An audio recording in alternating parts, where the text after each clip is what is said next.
বিজেপির মিছিল লক্ষ্য করে জয় বাংলা স্লোগান দেওয়ার অভিযোগ। এ নিয়ে তৃণমূলের বিরুদ্ধে সরব বিজেপি। শুভেন্দু অধিকারীর সামনে জয় বাংলা স্লোগান দেওয়া হয়েছে।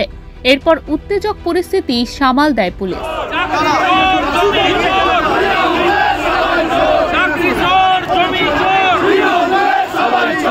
বেআইনিভাবে আলিপুর চিড়িয়াখানার জমি বিক্রি করছে তৃণমূল সরকার।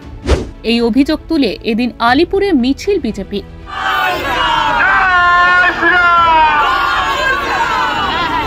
ট্রাম, মেট্রো ডেয়ারি, আলিপুর সংশোধনাগারের মতো বেআইনিভাবে আলিপুর চিড়িয়াখানার জমিও বিক্রি করছে তৃণমূল। এই অভিযোগ তুলে পথে নামে বঙ্গ বিজেপি নেতৃত্ব। রবীন্দ্র সদন রানু ছায়া মঞ্চ থেকে মিছিল শুরু হয়। মিছিল শেষ হয় ন্যাশনাল লাইব্রেরির গেটে। মিছিলের সামনে ছিলেন রাজ্যের বিরোধী দলনেতা শুভেন্দু অধিকারী, কৌস্তব বাগচি সহ বিজেপি নেতৃত্ব। অভিযোগ, প্রতিবাদ মিছিল চিড়িয়াখানা চত্বরে পৌঁছাতেই চিড়িয়াখানার গেটে তৃণমূল কংগ্রেস ইউনিয়নের পক্ষ থেকে পতাকা হাতে জয় বাংলা স্লোগান দেওয়া হয়।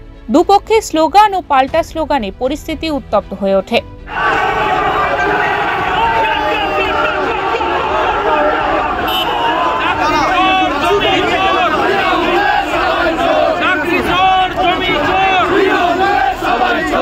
শুভেন্দু অধিকারীর অভিযোগ, বেআইনিভাবে চিড়িয়াখানার জমি বিক্রি করছে তৃণমূল সরকার। চিড়িয়াখানা বিক্রির টাকা নির্বাচনে খরচ করবে তৃণমূল। আলিপুরের জেলের জমি বেচেছেন, ট্রাম ডিপোর জমি ডক্টর বিধানচন্দ্র রায় সৃষ্টি সব বেচে দিয়েছেন এবং পশু হসপিটাল, যা সুবিখ্যাত হসপিটাল, তার 250 কাঠা জমি আপনি বিক্রি করতে চলেছেন।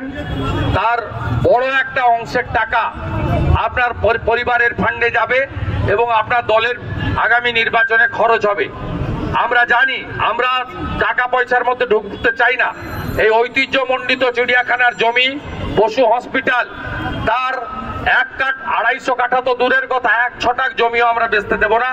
ভারতীয় জনতা পার্টি দক্ষিণ কলকাতা, উত্তর কলকাতা, যাদবপুর, হাওড়া, আমাদের সাংগঠনিক জেলাগুলি সমস্ত মানুষকে নিয়ে যদি সিদ্ধান্ত না নেয়, গঙ্গাসাগর মেলা এবং মকর সংক্রান্তির পরে লাগাতার ধর্ণা ইত্যাদি আমরা করব।